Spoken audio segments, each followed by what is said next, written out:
तो हम बात कर रहे हैं अभी system of measurement of angles के बारे में कि एंगल को मेज़र कैसे कैसे कर सकते हैं। देखिए, जैसे आपने डिस्टेंस के बारे में देखा होगा, अपना होगा, इसमें यूज़ करते हैं। कभी हम इंडिया में जैसे किलोमीटर में डिस्टेंस को मेज़र करते हैं, कुछ कंट्रीज़ में माइल्स में करते हैं, हम इसको डिस्टेंस को गज में या यार्ड में भी मेज़र करते हैं। तो अलग अलग सिस्टम होते हैं। जैसे टेम्परेचर के लिए भी हम तीन सिस्टम यूज़ करते हैं, डिग्री, फ़ारेनहाइट, सेल्सियस। उसी तरह से एंगल को मेज़रमेंट के लिए भी हमारे पास तीन सिस्टम होते हैं। जो पहला सिस्टम है इसका नाम है सेक्साडेसिमल सिस्टम, या इसको एक और नाम भी कह देते हैं इंग्लिश सिस्टम।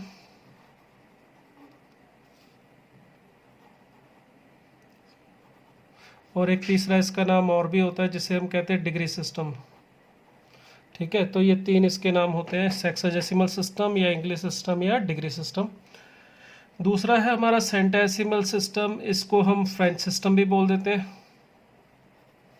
और इसको हम ग्रेड सिस्टम भी बोल देते हैं, ग्रेड्स। ठीक है, क्यों बोलते हैं इसको ग्रेड सिस्टम, उसके बारे में बात करेंगे। और तीसरा हमारा जो है सर्कुलर सिस्टम है, इसको रेडियन सिस्टम भी बोल देते हैं। अब वन बाय वन हम इन तीनों के बारे में बात करने वाले। तो सबसे पहला जो हमारा है सेक्साडेसिमल सिस्टम, इसके बारे में बात कर रहे हैं।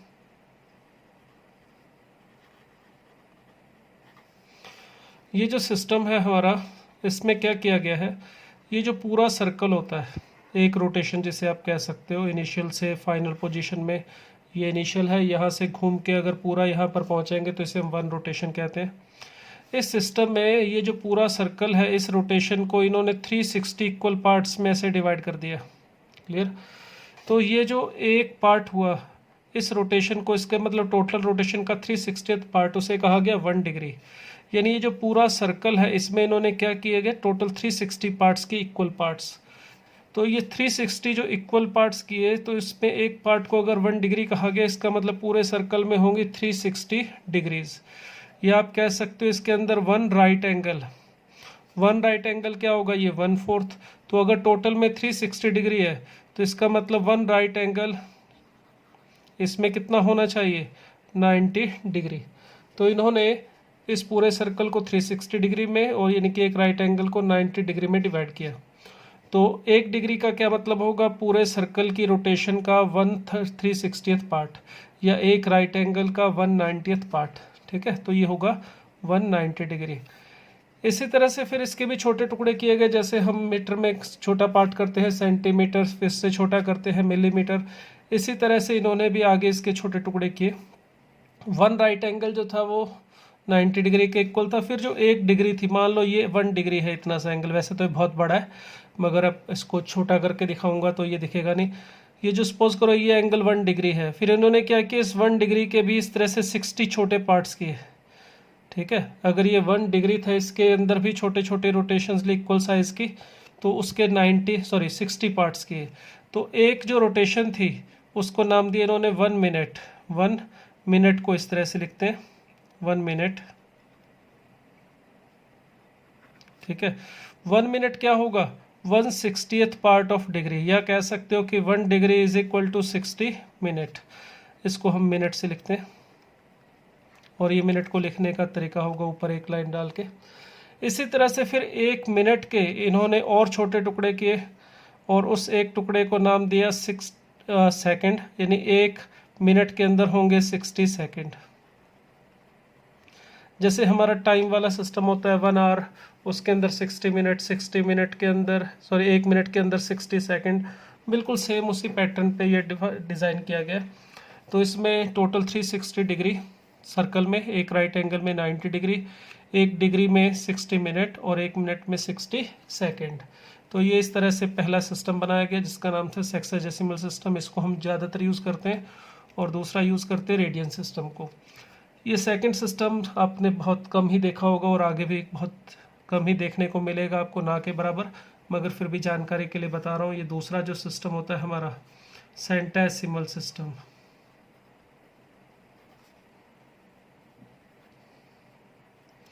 इसमें ये फ्रेंच पर लोगों ने बनाया था और ये ब्रिटिश लोगों ने बनाया था, तो इसलिए इसका नाम इस तरह से इंग्लिश सिस्टम और ये फ्रेंच सिस्टम रखा गया है। जो सेंटेसिमल सिस्टम है, इसमें इन्होंने क्या किया, पूरा जो सर्कल था इसके इन्होंने 400 इक्वल पार्ट्स की, यानी कि वन राइट एंगल जो था उसको इन्होंने इस तरह से 100 पार्ट्स में डिवाइड किया। इन्होंने वन राइट एंगल को डिवाइड किया था 90 पार्ट्स में। जो फ्रेंच सिस्टम था इसमें इन्होंने मेजरमेंट के लिए जो रूल बनाया उसमें इसके 100 इक्वल पार्ट्स किए गए, और ये जो वन रोटेशन थी यानी कि 100th part of right angle, इसको इन्होंने नाम दिया 1 ग्रेड, जिसका मतलब हुआ एक राइट एंगल में क्या होना चाहिए, 100 ग्रेड्स होने चाहिए। ग्रेड को लिखने का तरीका इस तरह से होता है, ऊपर जी लिखते हैं या 100 ग्रेड्स ऐसे लिख सकते हो। क्लियर? तो एक राइट एंगल 100 ग्रेड के इक्वल हुआ और 90 डिग्री के इक्वल था। मतलब ये हुआ कि जो ग्रेड है वो छोटा होता है थोड़ा सा डिग्री से, क्योंकि कहाँ पर इसके 90 पार्ट्स करना और 100 पार्ट करना, तो किसी भी सेम अमाउंट के अगर आप 100 पार्ट करोगे तो छोटा हिस्सा मिलेगा और 90 पार्ट करोगे तो उससे थोड़ा सा बड़ा मिलेगा। तो 1 डिग्री जो होती है याद रखिएगा वो थोड़ा सा बड़ा होगा 1 ग्रेड से। इनमें रिलेशन भी हम बात करेंगे आगे चल के। फिर उन्होंने आगे क्या किया, 1 ग्रेड के फिर आगे छोटे टुकड़े किए जिसका नाम इन्होंने भी मिनट दिया, मगर इन्होंने छोटे टुकड़े किए 100। ठीक है, इन्होंने टुकड़े किए थे 61 डिग्री के, तो इन्होंने एक ग्रेडियंट के भी जो किए वो 100 पार्ट ही किए और उसका नाम भी इन्होंने दिया मिनट, मगर उसमें लिखने का तरीका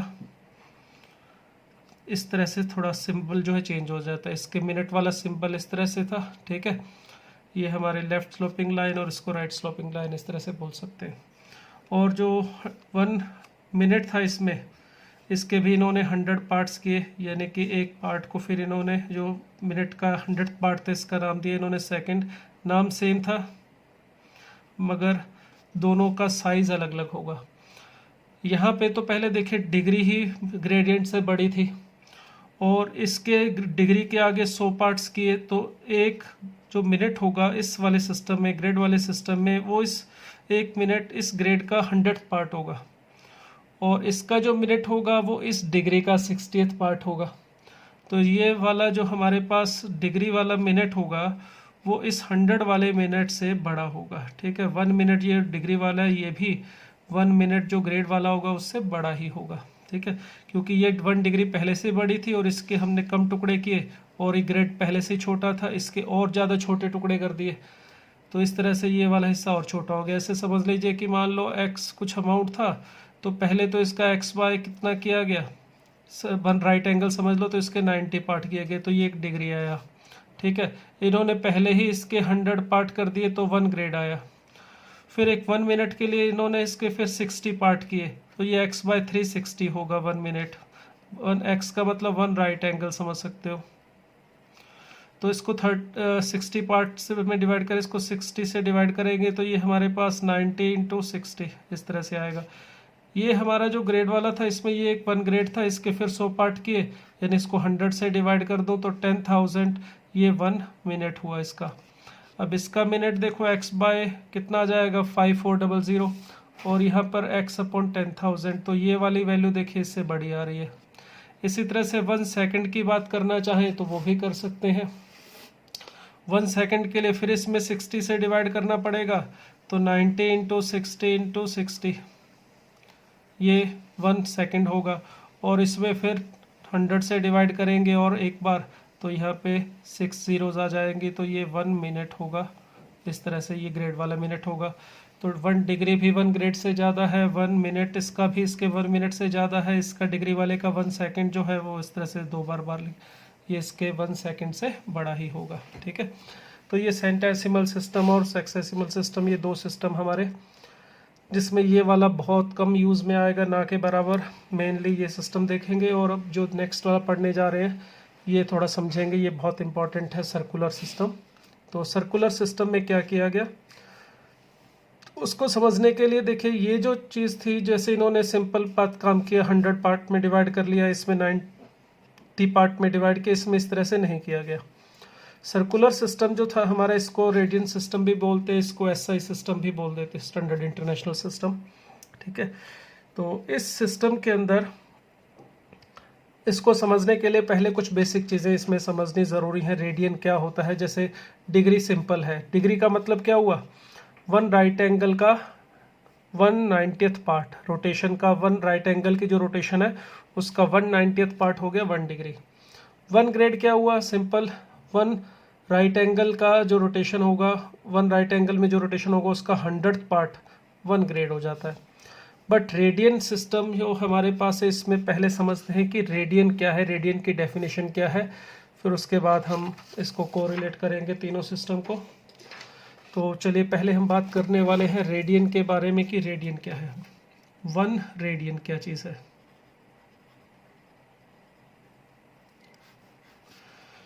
देखिए, अगर एक सर्कल लिया जाए जिसका रेडियस मैं ले लेता हूँ r, ठीक है, ये इसका सेंटर है, C लिख लो या O जो भी नाम देना चाहे, ये पॉइंट A है। जितना इसका रेडियस है उतनी ही इसकी आर्क ली जाए। ये B हमारे पास पॉइंट है, ये लेंथ आर्क की जो लेंथ है आर्क AB। देखिए आर्क में और कोड में आपको डिफरेंस पता होगा, कोई मुझे ऐसा नहीं लगता है कि किसी को नहीं पता होगा आर्क और कोड में डिफरेंस, फिर भी थोड़ा बताना चाहता हूँ, कई लोगों को नहीं पता होगा। तो ये AB पॉइंट है, अगर A और B को हम सीधा ऐसे ज्वाइन कर दें तो सिंपल AB जो लिखते हैं ये A और B के बीच का सीधा डिस्टेंस होता है। ये सिंपल जो डिस्टेंस है इसको हम कोड AB बोल देते हैं। क्लियर, कोड AB का मतलब ये लाइन, ये शॉर्टेस्ट पाथ A और B के बीच में, ये कोड है। बट जब आर्क की बात की जाती है तो इसमें आर्क का मतलब ये वाला हिस्सा, ये इस सर्कल के ऊपर की तरफ चलते हुए अगर हम जा रहे हैं A से B की तरफ, ये कहलाती है AB आर्क। और AB आर्क जो होगी इसको लिखने का तरीका होता है AB के ऊपर इस तरह से कर्व बना के लिख दिया जाता है, ठीक है, ये AB आर्क है। तो आर्क जो होता है वो एक तरह से सरकमफ्रेंस का ही पार्ट होता है, सर्कल की सरकमफ्रेंस का पार्ट होता है। तो 1 रेडियन की डेफिनेशन के लिए देखिए, ये सर्कल है हमारे पास जिसका रेडियस है r। अगर ये इसकी एक आर्क ली जाए जिसकी लेंथ हो कितनी, रेडियस के इक्वल, अगर एक सर्कल जिसका रेडियस r है उसका एक सर्कल फ्रेंस का टुकड़ा लिया जाए, आर्क ली जाए AB, वो भी कितने साइज की, जितना उसका रेडियस है, तो ये जो एंगल बनता है ये एंगल बनता है हमारा 1 रेडियन। क्लियर, तो 1 रेडियन की डेफिनेशन क्या होगी, 1 radian is angle made by an arc whose length is, या angle made by an arc at center whose length is equal to radius of circle।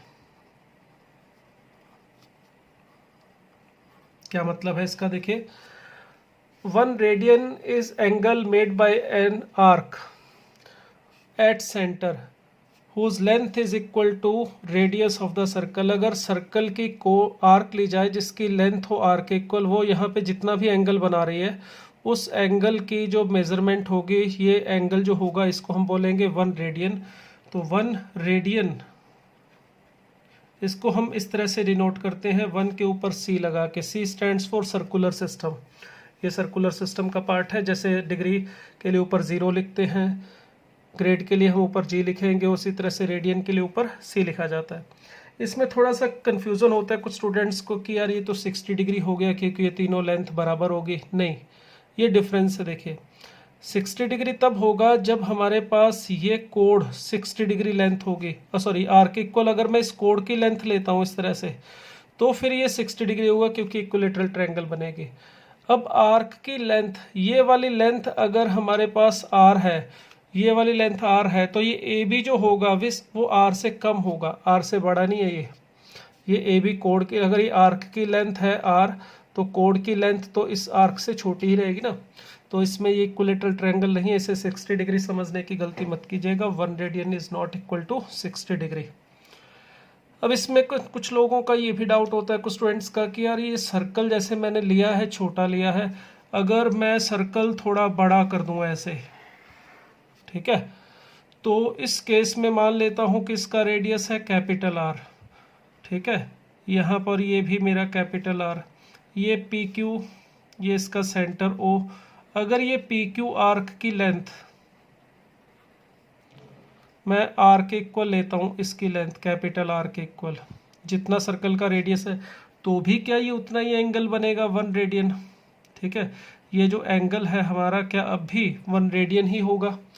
तो आंसर है बिल्कुल सही होगा, आंसर इसका जो होगा वो 1 रेडियन ही होगा।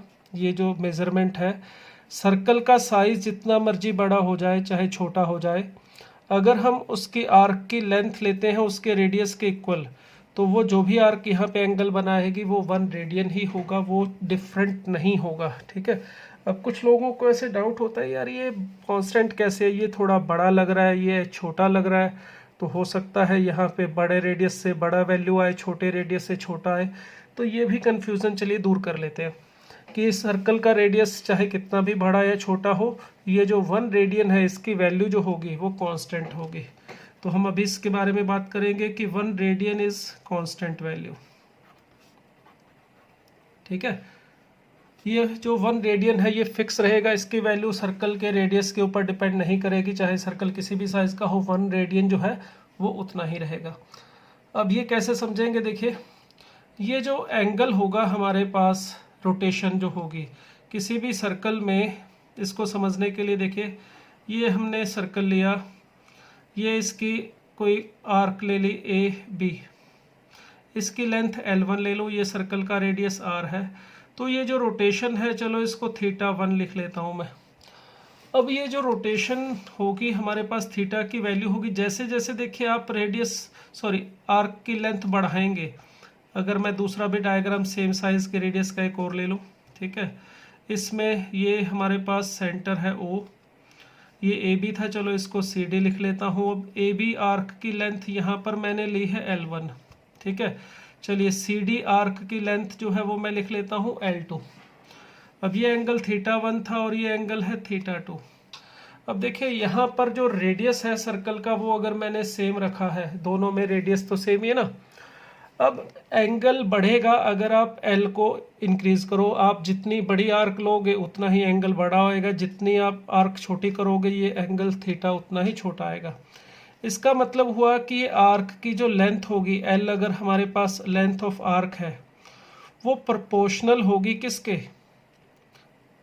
ये थीटा की वैल्यू बोलते थे, चलो थीटा की जो वैल्यू है वो प्रोपोर्शनल होगी L के, यानी θ1 प्रोपोर्शनल है L1 के, या θ2 प्रोपोर्शनल है L2 के, इस तरह से। या थीटा को मन सिंपल बात करो तो थीटा जो प्रोपोर्शनल होगा वो L के होगा। जो हमारा सर्कल का आर्क है उसकी अगर लेंथ हम L ले और वो जो आर्क है वो सेंटर पे जितना एंगल बना रही है उसको मैं अगर थीटा लिखूं, तो जो थीटा है वो प्रोपोर्शनल है अगर आर्क की लेंथ के, L हमने इस आर्क की लेंथ को लिखा है, तो इसका मतलब मैं इसको ऐसे लिख सकता हूँ थीटा इज इक्वल टू के इंटू एल।